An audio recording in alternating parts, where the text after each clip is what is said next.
For weeks, Keith Urban said nothing. No interviews, no statements, just silence after a 19-year marriage ended. But when he finally walked back on stage, that silence cracked. In the middle of a song he had sung for years, one word shifted, and the room felt it. Not anger, but a sharp, weary honesty. Fans replayed the moment on loop, debating what it meant and who it was for. Was this just heartbreak playing out in real time? Or was Keith finally letting the music say what he wouldn't put in a press release? Tonight we're unpacking what really changed. The lyrics, the missing love songs, and the way a performer's voice can carry more truth than any headline. We'll stick to verified reporting, highlight what fans noticed, and separate emotion from speculation so you can decide what the music is actually telling us. If stories like this pull you in, tap like so more people find it. Subscribe, hit the bell, and drop a comment with your take. Did the songs reveal anything new, or are we hearing what we want to hear? Your perspective shapes the next deep dive. Recap of the divorce and media silence. When the news broke in late September 2025, the world finally saw in print what insiders had whispered about for months. Nicole Kidman and Keith Urban had officially separated after 19 years of marriage. According to People, Nicole Kidman and Keith Urban have separated after 19 years of marriage. The filing made quietly in Davidson County, Tennessee, cited the familiar phrase that ends so many long relationships: irreconcilable differences. But behind those simple words lay nearly 2 decades of shared dreams, sacrifices, and quiet struggles that the public had never truly seen. According to People, Nicole and Keith had already been living apart before the legal papers were filed. Friends close to the couple described it as a long time coming, saying the emotional distance between them had grown slowly, long before it became public. Sources tell People that Keith Urban's moving out was a turning point in Nicole Kidman's split, that setting up his own place marked a turning point in their separation. After that move, it was only a matter of time before the fairy tale faded into fact. Nicole's response to the split was everything the world expected from her. Calm, composed, and dignified, she didn't post emotional statements or grant interviews. Instead, she turned her focus toward her 2 daughters, Sunday Rose and Faith Margaret, determined to protect their privacy and sense of normality. Public appearances showed her graceful but guarded, smiling for cameras while quietly holding her daughter's hands. People quoted a source close to her saying she didn't want this, but had accepted that it was time. That quiet grace only deepened public sympathy for her. The picture of resilience in the face of heartbreak. Keith, on the other hand, chose silence too. But his version of silence was never still. For weeks, he disappeared from the spotlight, saying nothing publicly about the divorce. No press statements, no interviews, no social media activity.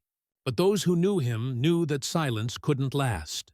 Because for Keith Urban, emotion has always lived in melody. His truth isn't spoken, it's sung. And when he finally returned to the stage, it became clear that the music would say everything he couldn't. The lyric changes, the missing songs, the tone of his voice. It was all there, hidden between the chords. Because sometimes when words fail, music becomes confession. Keith's emotional collapse and rebirth. In the weeks that followed the divorce announcement, Keith Urban withdrew into a world that few ever see. A quiet, self-contained space where music and memory blur together.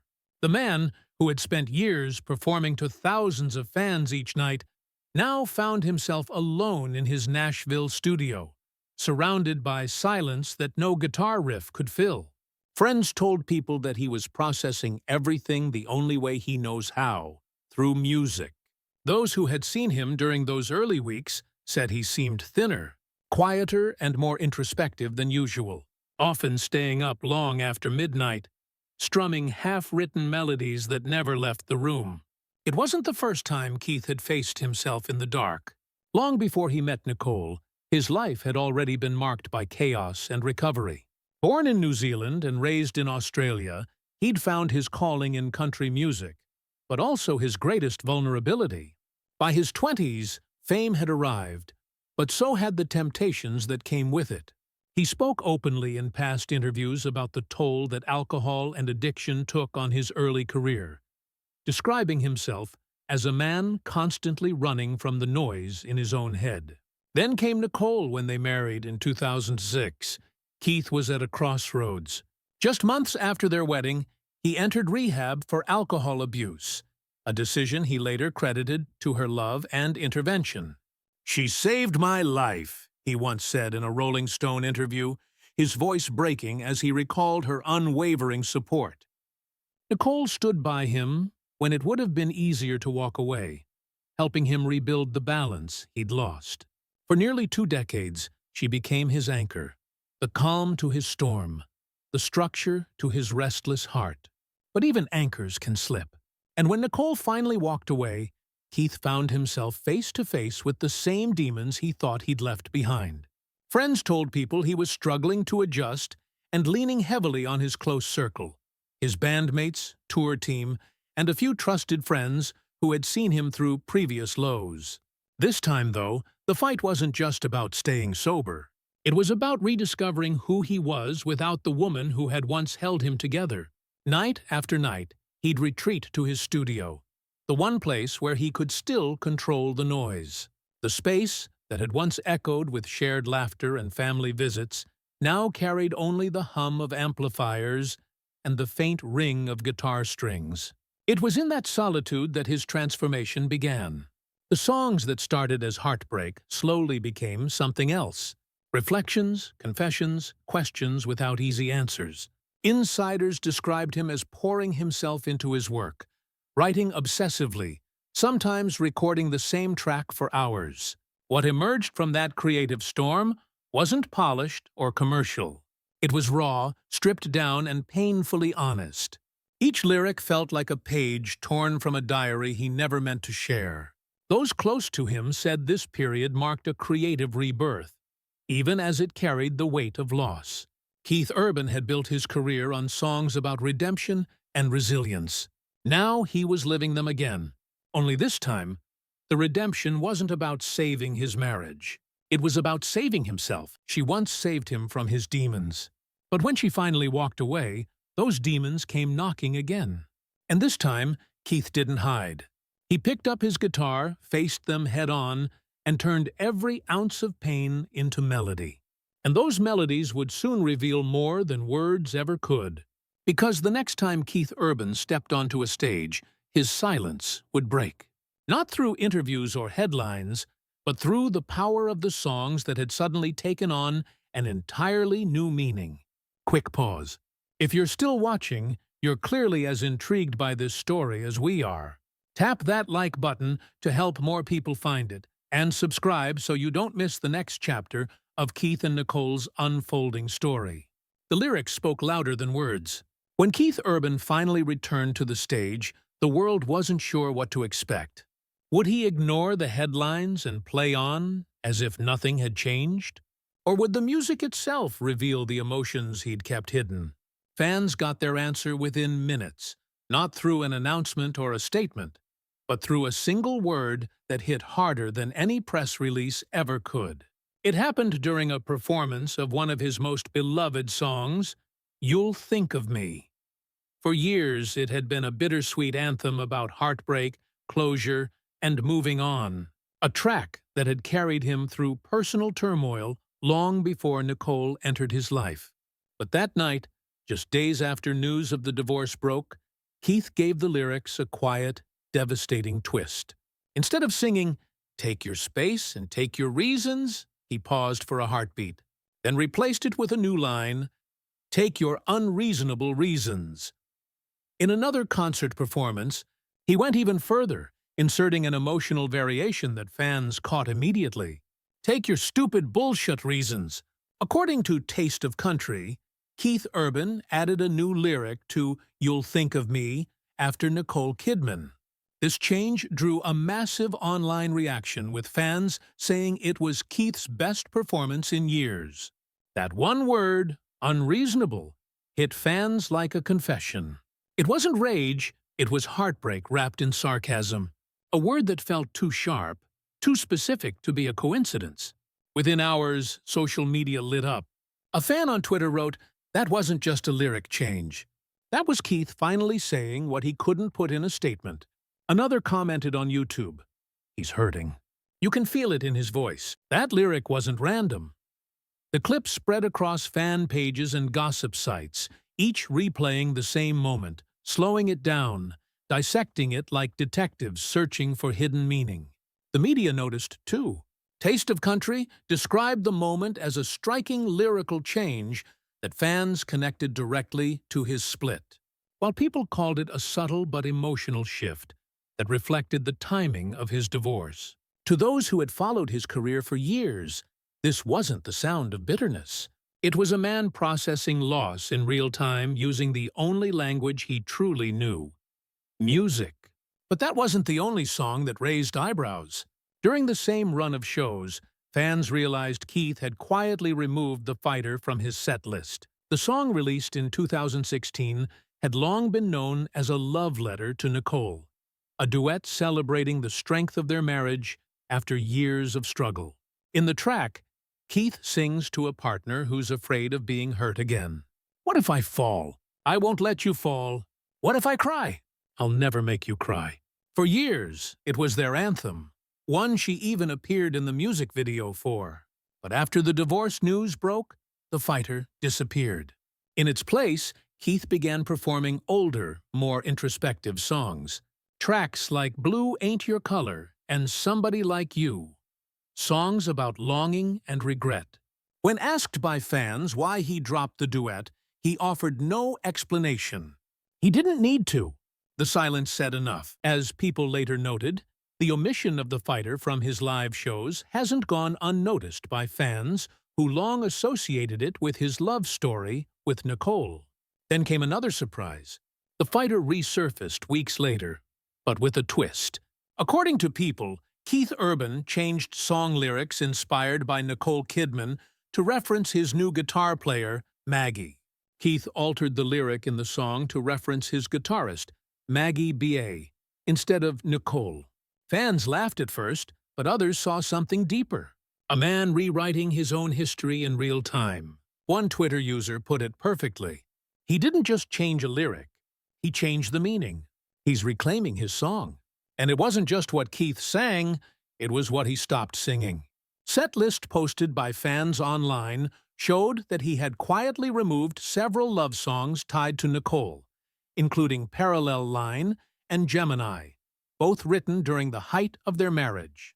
Those songs had once been staples of his shows, brimming with romantic imagery and references to his wife. Their sudden absence spoke volumes. To his audience, it felt like a form of quiet eraser, the musical equivalent of removing framed photos from a wall that used to feel like home. Country music has always been a genre built on storytelling, on turning heartache into melody and pain into poetry. For Keith, it became survival.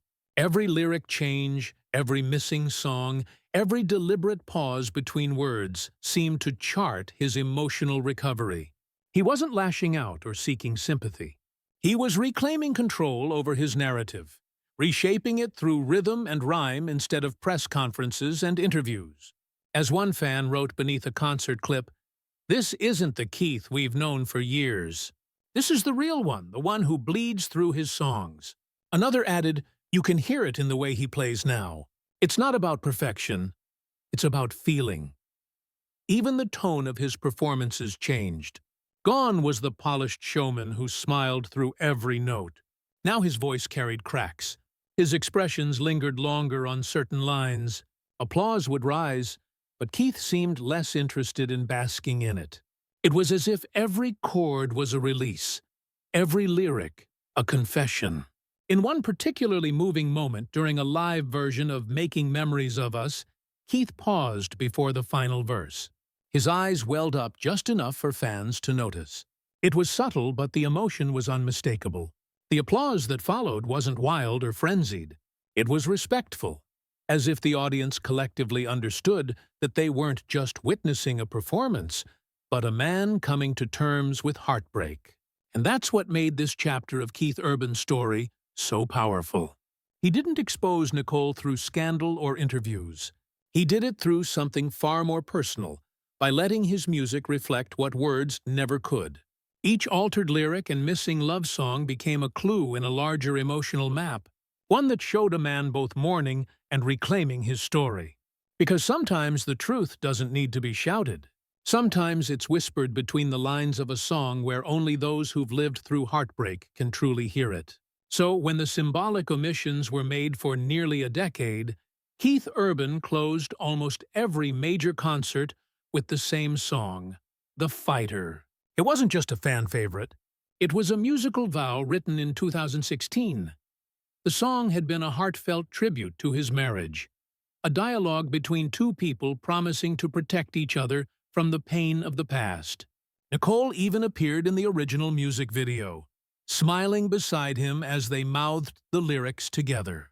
For years, it symbolized everything their love stood for: loyalty, healing, and hope.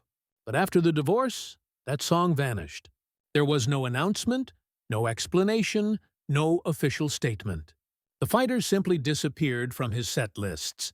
Fans who had followed Keith's shows for years noticed the change immediately. The song that once ended every performance, often with Keith smiling toward the crowd, thanking them and dedicating it to his beautiful wife, was gone, and in its place came silence. People reported that the omission didn't go unnoticed, pointing out that Keith's post-divorce concerts felt noticeably different in tone. Where he used to end with love songs, he now favored introspective anthems about resilience and self-reflection. Songs like Somebody Like You, Days Go By and You'll Think of Me took center stage again. Tracks that spoke of independence, loss, and rediscovery. Before the divorce, his shows were full of warmth and romantic energy, an artist celebrating love he believed would last forever. After the divorce, the set lists told another story. Yahoo Entertainment noted that several songs long associated with Nicole were quietly dropped, including Parallel Line, Gemini, and Female. Each of those had once carried layers of personal meaning. Gemini in particular had been widely interpreted as a playful, intimate tribute to Nicole. Its sudden disappearance sent a clear message, even if Keith never said it out loud. For longtime fans, it felt like watching someone carefully erase the soundtrack of his own love story. And yet, there was no bitterness in it, no sign of anger or revenge. If anything, the omissions felt deliberate, even graceful. It was as if Keith was editing his life in real time, choosing to leave behind the chapters that no longer reflected who he was. Maybe this wasn't revenge. Maybe it was Eraser, the musical version of moving on. By removing those songs, Keith wasn't just altering his performances. He was rewriting his identity as an artist. For nearly 20 years, his music had been intertwined with Nicole's presence. She was his muse, his partner, his anchor. But now, his concerts reflected something new: self-refin, a man reclaiming his art as his own. There was a quiet symbolism in that choice. Love songs about her had been replaced with pieces about endurance, freedom, and change. Instead of singing to someone, he was singing for himself. And for a musician like Keith, that distinction mattered. Some fans described his recent shows as feeling more stripped down, more personal. One fan wrote online, "It's like he's not performing for the cameras anymore. He's just performing the music." Another said, "The set feels heavier now, but also more real, like he's working through something right in front of us." What Keith chose to leave out of his concert said as much as what he kept in. Each song was removed, each lyric rewritten. Each pause between verses became part of a larger emotional statement. He didn't need to say he was hurting. His silence, his curation, his choices, they all said it for him. In country music, artists often tell stories of heartbreak through what they sing. Keith Urban told his story through what he didn't do. And sometimes the songs left unsung carry more truth than any words ever could. Fans decode his pain. The moment Keith Urban began altering his lyrics, fans became detectives. Every performance, every missing song Every emotional pause was replayed and analyzed like a coded message. On TikTok and X, formerly Twitter, clips of his concerts went viral with captions like "Keith's Heartbreak is showing on stage." And that wasn't just a song. That was therapy. Within days, hashtags like Keith Unfiltered, The Fighter Gone, and Urban Speaks Through songs started trending, turning his live shows into a digital phenomenon. One viral clip from a Pennsylvania concert, where Keith replaced "Take Your Space" and "Take Your Reasons" with "Take Your Unreasonable Reasons," crossed over 1 million views in 24 hours. The comments were flooded with emotion. "You can feel the pain in his voice," one fan wrote. Another said, "That lyric change hit harder than any interview could. He's clearly talking about Nicole." Others saw it differently. "He's not being cruel. He's just being real." That's what artists do. They turn heartbreak into honesty. But not everyone agreed. Some fans called the changes raw and brave, while others felt uneasy, suggesting that rewriting love songs so soon after the divorce was a little too personal. One fan commented, "It feels like he's airing private pain on stage." Another countered, "No, this is him healing in public. We're just witnessing it." The conversation quickly spilled into mainstream media. Yahoo Entertainment covered the viral set list debate, noting how Keith Urban's subtle on-stage changes have sparked speculation that he's processing heartbreak through performance. Meanwhile, TMZ described his shows as a public emotional release, and people highlighted the shift in tone, reporting that his performances now carry a weight and sincerity that fans haven't seen in years. In fan spaces online, there was near-unanimous agreement on one thing. This was the real Keith Urban. Gone was the smiling showman who polished every emotion into something camera-ready. The man on stage now seemed stripped bare, tired, emotional, and utterly human. His voice cracked in places it never used to. His pauses stretched longer. Even his guitar solos seemed heavier, less like spectacle and more like catharsis. Some fans even compared his current performances to the raw energy of his early career before fame softened his edges. "This is the Keith from the early 2000s again." One user wrote on Reddit, "You can tell he's feeling every note." Another said, "He's not just performing songs anymore. He's confessing." As the videos continued to circulate, the emotional divide between fan interpretation and media framing grew wider. Fans saw heartbreak and authenticity. Tabloids saw narrative. Commentators debated whether the onstage emotion was deliberate artistry or genuine vulnerability. But perhaps the truth was both. Keith Urban had always worn his heart on his guitar strings.